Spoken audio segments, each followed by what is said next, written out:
email.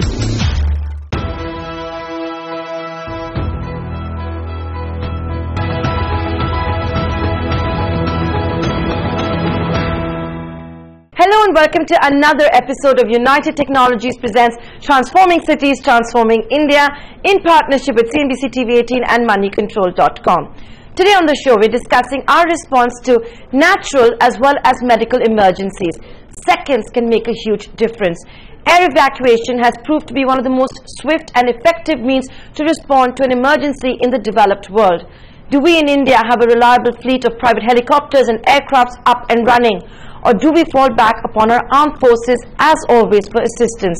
This week we meet experts from the aviation and medical industry to assess how ready we are when disaster strikes. On the show today we have Dr. Naresh Trehan, the Chairman and Managing Director of Mngmnt.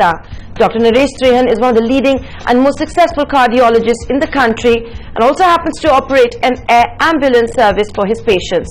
We also reach out to Dr. Sunil Dubey, the Senior Manager of Operations of Flying Doctors at Mngmnt. He shares his insight on how air ambulance services could be made cheaper and popular as an option. Also joining us on the show is retired Air Vice Marshal Arvind Walia. He's the Regional Executive of India and South Asia of Sikorsky Aircraft Corporation. And last but not the least, expert inputs coming in from retired Air Vice Marshal K. Sridharan, the President of the Rotary Wing Society of India.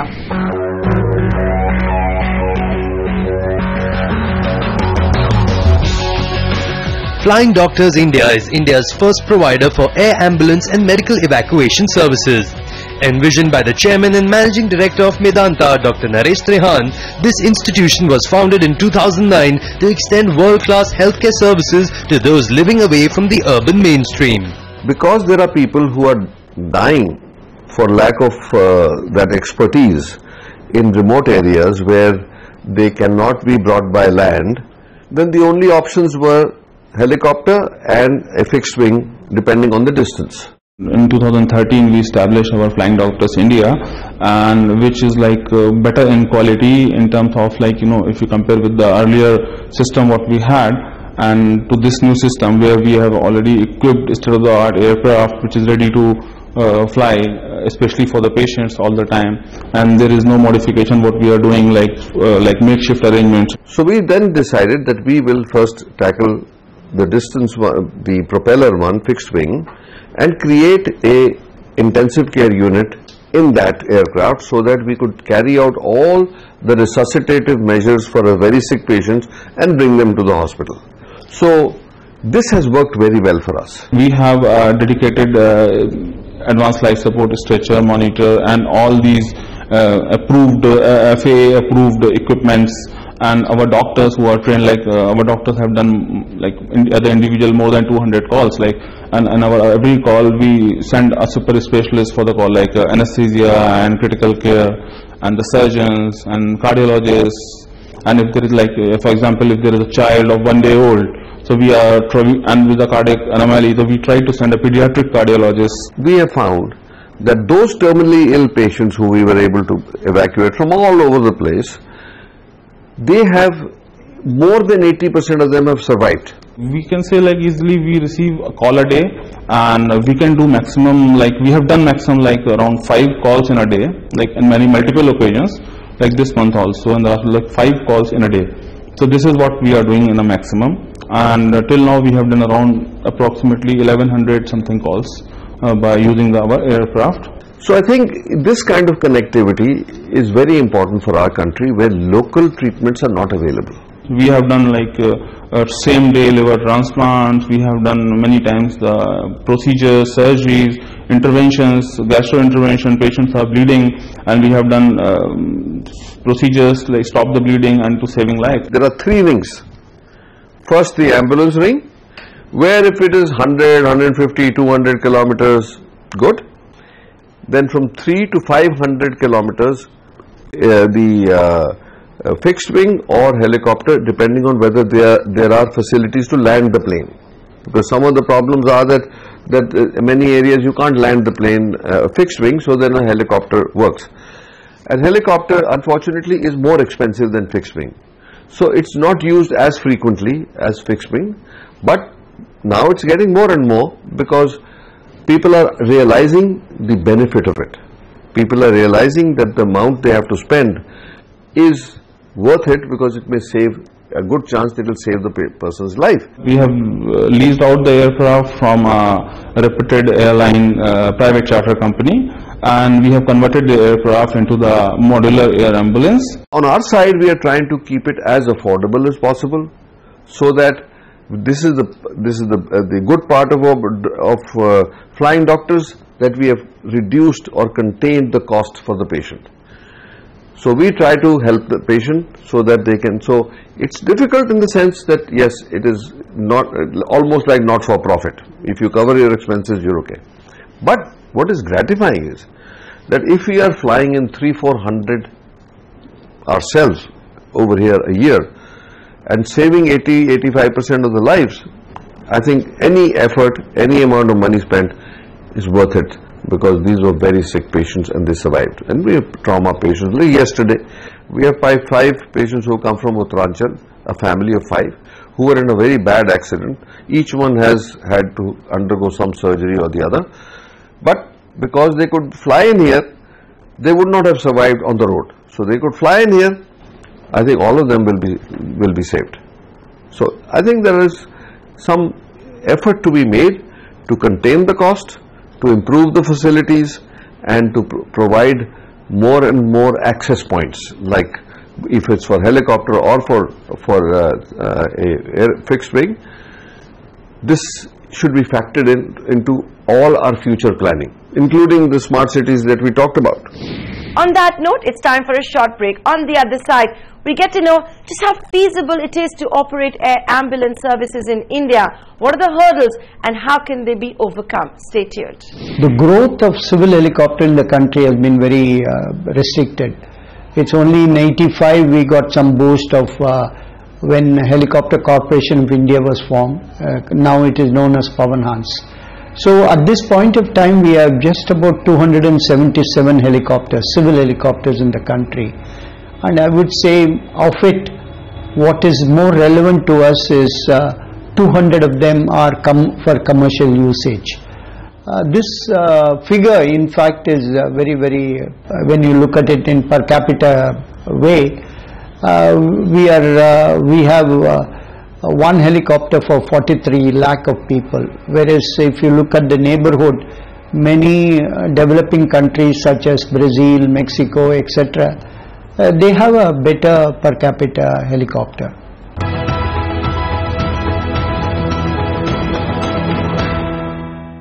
Welcome back to United Technologies presents Transforming Cities, Transforming India. This week we're looking at how able we are as a country when it comes to emergency medical services and air disaster management. Mngmnt's air ambulance services reach out to the remotest parts of the country and even beyond. Flying Doctors India till date has responded to more than 1,100 calls and helped save more than 80% of the attended patients. We are operating on the model of Royal Flying Doctors, which is in Australia. Like a thought process like that, which connects like whole of the Australia to the tertiary centers. So what they have done, they have got the primary and secondary centers at like every 200 miles, and they created a tertiary care center after 250 or 300 miles, like that. And the aircraft connects these, bridges that gap. So they are investing on the manpower only in few cities, and the aircrafts are connecting these things. So they have got their own handling units in the airports, and like here also we have got the permission of operating our aircraft handling system in like many of the North Indian airport. Super specialized centers like ours, where you have the best treatment for heart and for trauma and for cancer and for people who are critical care, that outside of metro areas or institutions like this, when people get sick, very sick, like life-threatening sickness, the families would like to bring them for better treatment, but how do they get here? The idea was that what we did in the ambulance on the ground, we should do in the ambulance on the air. That means create an intensive care unit at 30,000 feet. In air ambulance, all the air equipment what we are using, they should be RTCA certified, because the radio frequency should not interfere in the radio frequency of the aircraft. So all the equipment should be RTCA certified. That is why they are costlier. We should have a very good battery backup, what we have. And normally, like ventilator, defibrillator, neonatal systems, suction machines with all good battery backups, all the batteries should also be the airworthy, right? So normally, if something costs 100 rupees, these airworthy equipments cost at least 3 times. High ATF prices, taxes and lack of subsidies on aircraft maintenance keep the cost of such services high. Besides, as this service is not covered under medical insurance, it keeps away the common man from availing of such life-saving facilities. There is no such classification in India like an air ambulance. Here one is saying that it is a scheduled flight and it is a non-scheduled flight, or one is saying it is a cargo flight and it is a passenger flight, but there is no classification that it is a ambulance. So when you talk about the ambulance, there should be no service tax. That is direct burden to the community. And operating an air ambulance, if it is dedicated aircraft, operating an air ambulance, we are paying to all the airport handlers, which are the private players, for the handling of the aircraft. But there should be specific protocol, there should be specific procedures, and which should be clear to each and every person. Like landing in a rural area, one should have to go to the district magistrate and the SDM and then the police commissioner and all SSP of SPRA, rural area SP, and then they will get the permission. It takes around 3 to 4 hours. But at the same time, if this process has been written and explained to a SHO level in a police station or to a SDM level, one should not wait for the DM to open the office and then activate all these things. We have to stop looking at individuals. We have to look at country as a country and say government, private, NGO, they are all India. They are not the owners of pieces of India. This is India first. We are then operators of whatever we do, and if we earn from it, okay, it's a credit. But ultimately, it's for the people of India. In India, till now, no insurance company is offering any kind of insurance coverage for the air ambulance. Although a few of the corporates which have that buffer insurance amount, they are offering reimbursement of the amount to their employees through the insurance company. But these are only for the specific to the corporates and the public sector units. Till the time we will not create the tertiary healthcare to the district level, we have to be dependent on these air ambulances to connect the rural area to the metros. If you look at it today, there is enough healthcare on the ground where we can actually, if we aligned the government system and the private system and the NGO system, we could provide 50% more healthcare to the people without spending any more money in infrastructure. But because there is no connection between us, there is a lot of wasted capacity. The standards are not uniformly good all over the place. Many things can be done, of course. So first you have to say it is on the national agenda that we care for our people. Many times, many occasions where there is an acute fulminant liver failure patient which requires urgent liver transplant, family can afford, there is a donor, there is an indication, but they cannot come because there are only very few liver transplant centers, and we are one of them. So we have flown, we have shifted the patient, and the same night we have done the transplant, and patient survived. And these are the happy moments. It's time for another break here on Transforming Cities, Transforming India. On the other side, CNBC TV18, Sumit Lakhotia is going to be in conversation with retired Air Vice Marshal Arvind Walia of the Sikorsky Aircraft Corporation. Stay tuned.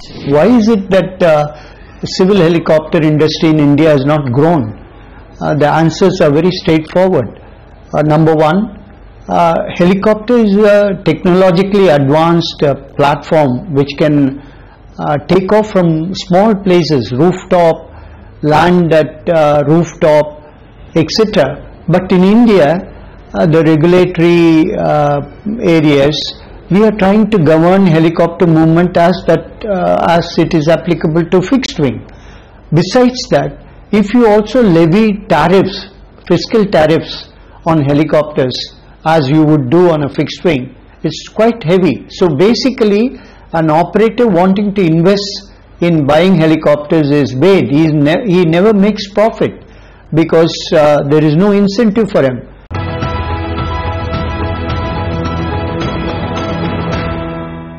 Welcome back to United Technologies presents Transforming Cities, Transforming India. CNBC TV18 Sumit Lakhutia is in conversation with retired Air Vice Marshal Arvind Walia of Sikorsky Aircraft Corporation. He talks to us about why there's a need to change our perspective about helicopters. Here's that conversation. Mr. Walia, welcome to the show. Thank you for talking to us. So when we talk about helicopters and smaller aircrafts in this country, we don't hear a lot about them. Now the government has come up with this plan of setting up regional airports across the country. Do you think that will give a necessary fillip to these, to getting more helicopters, more smaller aircrafts into the civilian space so that they can help develop these less connected parts of the country currently? India is a huge country with 1.25 billion people. We have just about 280 helicopters. We need to understand the importance of this machine that I call a versatile machine. That's the only machine which has a vertical lift from anywhere and it can just take off. Yes. We need to perhaps take a hard look as to why are we not able to exploit this machine to our advantage. We have various reasons that compel us to look for this product as a solution. What we need to do perhaps here is to open our minds to the use of this machine as an asset. We have to create the environment where the helicopter can be made use of, be it in terms of airspace management. They must be allowed to fly unhindered. They do not form an obstacle in the operations of the fixed-wing aircrafts. We did have some corridors created in Mumbai for helicopter operations from Juhu into the offshore oil exploration. But we need to have those kind of corridors created to grow this industry so that the helicopters are used to its fullest. So when we watch the news, when we watch television and unfortunate incidents like the recent earthquake in Nepal, we can see that the majority of these helicopters are army, so the army is pitching in full force. But why are we not seeing more civilian parties being a part of that? Is there no incentive for private players to be a part of this? No, there is a lot of incentive for people to acquire the machine and use it. Okay, what we need perhaps is some government regulations, policy formulations, incentives to grow this industry, be it in terms of taxation, be it in terms of training the pilots for helicopters, be in terms of training the ground crew, be in terms of handling the machine. There's a whole lot of people who are required to be trained because it's a very, very specialized job. So once you have these kinds of facilities available, the demand is always there. In our own country, we have a disaster management authority. We have had incidents as well as instances where we have seen, whether it was Uttarakhand or it was Latur, where you need these helicopters to reach where others can't. This is the fastest mode of reaching and providing the much needed support to the people who need to get support. Mr. Walia, before I let you go, I want to talk to you about the hot topic of the S-92 helicopters that Sikorsky is making, and you're providing the cabins from India, being manufactured in India for the US presidential fleet, the Marine One fleet. Okay, I won't go into the US presidential fleet alone, but let me tell you, this was a very conscious decision to have this S-92, which is a very, very beautiful aircraft, very reliable, dependable, the safety record is very high. We decided to get the cabins built in India, and this started in 2009. Okay, and after we signed with the Tatas, today I think the month of March, the 100th cabin was delivered, and this is a sole source for global demand of our helicopters. This is an excess demand, okay, not only for the offshore industry or search and rescue, also for the VVIP transportation. The chairmen of various big corporates, they operate and fly these machines. Very comfortable, 6 feet height inside, and about 19 passengers as a normal airline version it can carry. Good range, beautiful machine, and I'm proud that the cabins are being built in India. Well, thank you, Mr. Walia, for talking to us. It was a pleasure, and here's hoping that the next time we come to interview you, we'll be flying in a helicopter. My pleasure, and thank you very much. It's been a pleasure talking to you. Thank you. Thank you. That's all we have time for this week. In our next episode, we're going to take a look at how small drops of savings make the mighty ocean. Measures that can significantly bring down our energy consumption patterns as well as our bills. Sustainable water and renewable energy and waste management. From the entire team, many thanks for watching. If you look at it, the last two major disasters we had in Sikkim, we had in 2011 September, Sikkim earthquake. It just incidental that there were civil helicopters in operation there, and they were used to save a large number of lives. Similarly, if you look at Uttarakhand tragedy on 17th of June 2013, there were literally 12 to 13 civil helicopters were operating in Kedarnath area. They were pressed into service and they provided the initial relief. So we feel that realization must come with each state government. If there are disaster prone areas are there, they should incorporate the plan to enlist civil operators who can contribute to evacuation.